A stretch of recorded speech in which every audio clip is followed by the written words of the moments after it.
এরকম আজকে একটা খুবই গুরুত্বপূর্ণ বিষয় আপনাদের সাথে আলোচনা করবো ইনশাল্লাহ।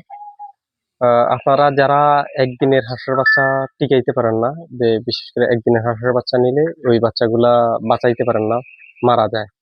যে কারণে মারা যায় ওই কারণটা নিয়ে আজকে বিস্তারিত আলোচনা করবো ইনশাল্লাহ। আপনারা দেখতে পাচ্ছেন এই যে এগুলো হচ্ছে আমাদের আজকে এগুলোর বয়স 2 দিন চলতেছে।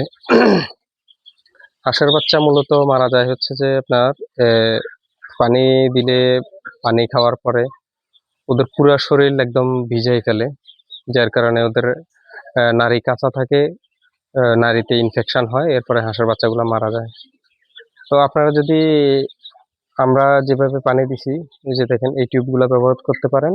এই টিউবগুলো দিয়ে পানি দিলে ওরা পানি খাবে, কিন্তু ওদের গায়ে লাগবে না, শুধু ওদের পরিমাণ মতো, মানে যতটুকু দরকার ওদের গলাটা ভিজবে শুধু, ওইভাবে আপনারা খাওয়াইতে পারেন ইনশাল্লাহ।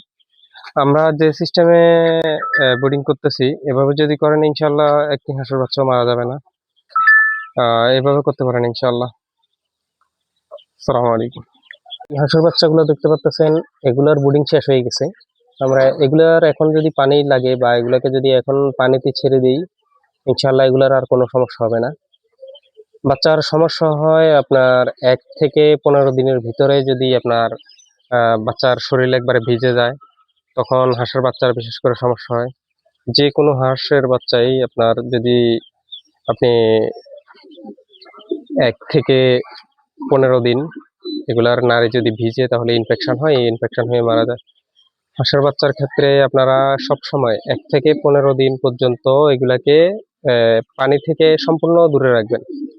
আর যদি সম্ভব হয় তাহলে আমাদের মতো এরকম টিউবের ভিতরে পানি দিবেন। এই পানির ফিল্টার যেগুলো, এগুলো আপনারা আহ, বাজারে বা যেখানে বার্ড হাউস আছে ওইখানে যে কোনো বার্ড হাউসে পেয়ে যাবেন ইনশাল্লাহ। আর যদি আমাদের থেকে নিতে চান, আমরা সারা বাংলাদেশে ডেলিভারি দিয়ে থাকি, আমাদের কাছ থেকে অর্ডার করতে পারেন ইনশাল্লাহ। আসসালামু আলাইকুম।